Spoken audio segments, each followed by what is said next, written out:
और डॉक्टर साहब आपके होते हुए दिल कुछ नहीं कर सकता, खामोश बैठा है, बस कभी कभार थोड़ा दर्द होता है, लेकिन आपका तस्वीर देख के ना फिर खामोश हो जाता है।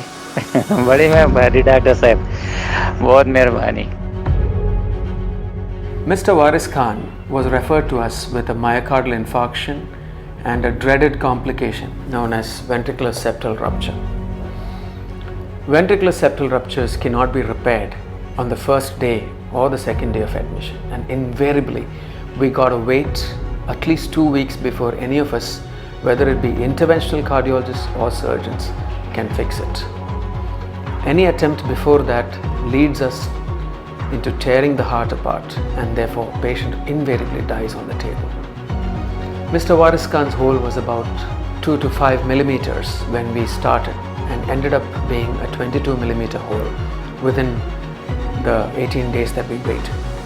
Day 18, when we were going to start closing it, he showed us his 2 daughters and asked me a simple question: Dr. Saab, can I meet my children ever? Because we knew, he knew, and all of us in the team knew that this was a one-way thing. It could go any way, and 95% of the times it would end in death in the best of hands, in the best of hospitals. We did take him up because we wanted to get him back to his daughters. It was an emotional tangle we got ourselves into by saying, come what may, we wanted him to meet his daughters. The hemodynamics, the management of a ventricular septal rupture brings the best of the best doctors to their knees by the virtue of the complexity of the disease, by the virtue of the different things it throws at us with multi-organ failure and whatnot.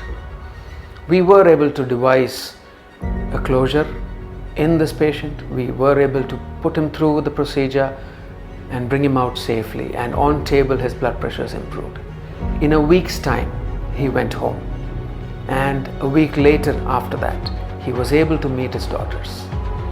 And the icing on the cake is he sent us a picture of him with his daughters, and he's still alive even today. And that gives us a tremendous measure of happiness that we've been able to unite a father back to his daughters in the face of a horrible disease that was guaranteed to take him not home but to his heavenly home.